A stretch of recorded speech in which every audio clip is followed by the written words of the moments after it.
من خلال استضافة الوفد الجديد برايتون.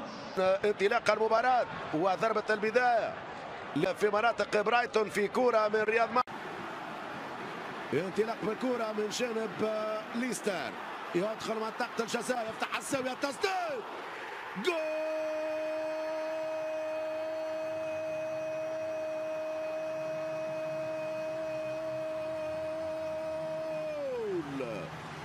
رياض محرز يسدد، ماتي رايان يعيد الكرة امام شينجي اوكاساكي، وهدف اول لمصلحة ليستر منذ الدقيقة الثانية. هذه عاد غياب التغطية على مستوى محور دفاع برايتون. المتابعة من اوكاساكي يسجل الاسبوع الثاني على التوالي. شوف انطلاقة رياض محرز يفسر على داو هذا الهدف. هذه كرة ما عداش كرة وتقع من جيمي ميرفي الى خارج ارضية الملعب.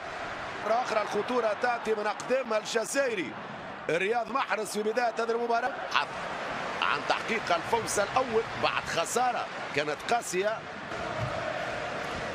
تركيز رياض محرز مع ماتي جيمس. فريق برايتون سيوعى الكرة داخل الملعب وضاعت الى رمي التماس سوني مارش اقرب للعارض في افتكاك الكرة واستعادة رياض محرز يسدد ساعة بالضبط في هاري ماغوير. سبق من باسكال جروس، ممتاز رياض محرز في عملية الاستلام.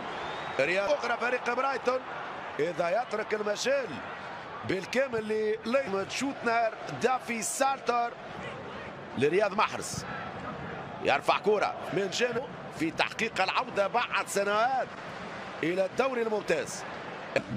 سامسون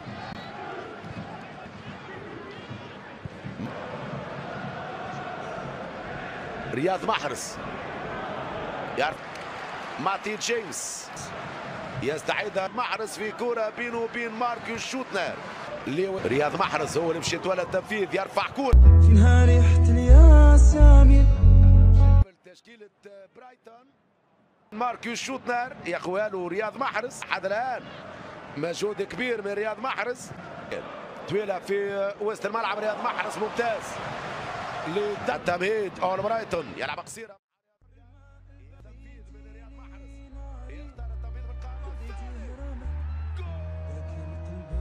رياض محرز الركنية في القائمة الثانية، أسبق هذه المرة من ويس مورغان براسية يباغت الحارس ماتي رايان.